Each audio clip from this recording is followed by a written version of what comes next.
ठीक आहे, इथून आपण सांगतो मुलांना सांगायचं आम्ही त्याच्या मागं असते वगैरे वगैरे सगळं हातात चार्ट आणायचा. आता इथं आम्हाला फंक्शन पटकन काढायचं.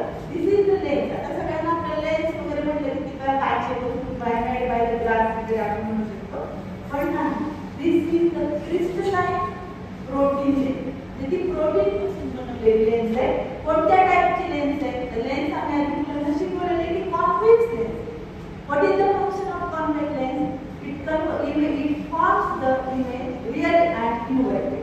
Real म्हणजे जशी आहे तशी आणि inverted म्हणजे उलटी. आता ही इमेज डोळ्याची कुठे पडते?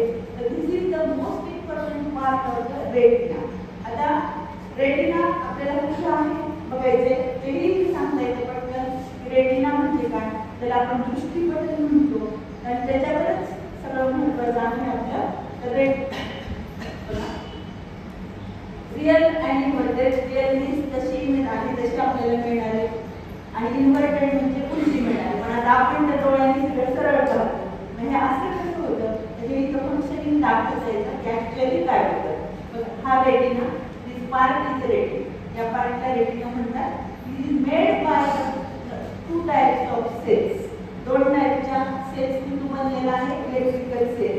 वेन द लाईट एंटर झाल्यानंतर त्याच्या लाईट एंटर होतं आणि त्याच्यावर इलेक्ट्रिकल ह्या रेटिनावर इमेज फॉर्म होते.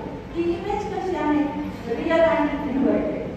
तशी आहे तशी पण उलटी आहे. देन पुढे काय होतं?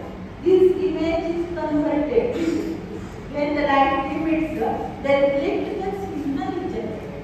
That electrical signal काय होतं? जनरेट होतो. दाखवता येतं आणि by optic nerve convert to the brain. आणि मग ऑप्टिक नर्व तो कुठे जातो? ब्रेनला जातो. ब्रेनला गेल्यावर मग ब्रेनला येतो. हे पण इथे दाखवता येतं. एक मिनिट देते. Brain analyse